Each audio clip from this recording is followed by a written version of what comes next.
নমস্কার। আজকে আমরা কিছু অফিসের কলিগরা একটা সাইট ভিজিট করতে গিয়ে এইখানে এসেছিলাম। এর পাশেই আমরা গেছিলাম। ওই যে দূরে দেখা যাচ্ছে ওটা একটা মন্দির, জগন্নাথ মন্দির। আর ওই যে শিখরচণ্ডী পাহাড়।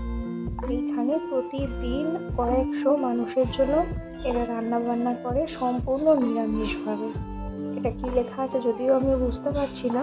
চলুন ভেতরে যাওয়া যাক। এখন থেকেই কত লোক লাইন দিয়ে আছে। জায়গাটা অসম্ভব সুন্দর। প্রচুর মানুষ প্রতিদিন এখানটায় আসে। মাত্র 30 টাকার বিনিময়ে এরা অসম্ভব সুন্দর খাবার বানায়। এখানে লেখাও আছে প্রসাদ সেবা কেন্দ্র। আর এখানকার বসার জায়গা থেকে শুরু করে খাবারের ব্যবস্থা, খাবারের কোয়ালিটি এত ভালো, না খেলে বোঝাই যাবে না। এখানে সুন্দর হাত ধোয়ার জন্য জলের কল রাখা আছে, পানীয় জলের ব্যবস্থা আছে, সম্পূর্ণ সুন্দর উপায়ে। এখানটায় প্রথমে লাইন দিয়ে টোকেন নিতে হয়।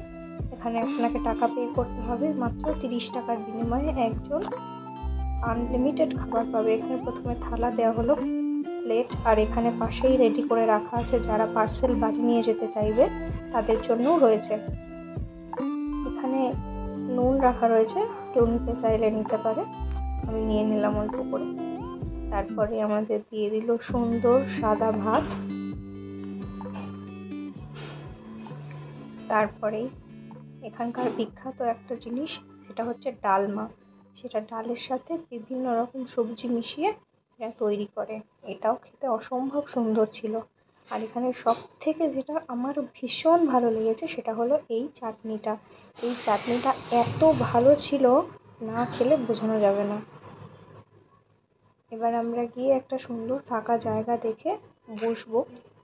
জায়গাটা এত সুন্দর, লাইট, ফ্যান, টেবিল, চেয়ার, বিভিন্ন রকম মানুষজন। এখানে তো প্রচুর হসপিটাল রয়েছে, চিকিৎসা কেন্দ্র রয়েছে। এখানে প্রচুর স্কুল, কলেজ, ইউনিভার্সিটি, বিভিন্ন দূর দূর থেকে মানুষ জীবিকার জন্য এখানে আসে। তারা প্রত্যেক দিন এখানে খাবার খেতে পারে। এখানকার ভোগ বলা যেতে পারে সম্পূর্ণ নিরামিষ পদ্ধতিতে রান্না হয়। এখানে বিভিন্ন রকম ঠাকুরের ছবি এবং বিভিন্ন রকম মঠ, এইরকম বিভিন্ন মানুষের ছবি লাগানো ছিল। এই যে আমরা 3জন এখানে এসেছিলাম। আমি আবার, আমার এই চাটনিটা এত ভালো লেগেছে, আমি আবার এই চাটনিটা চেয়ে নিয়ে এসেছিলাম।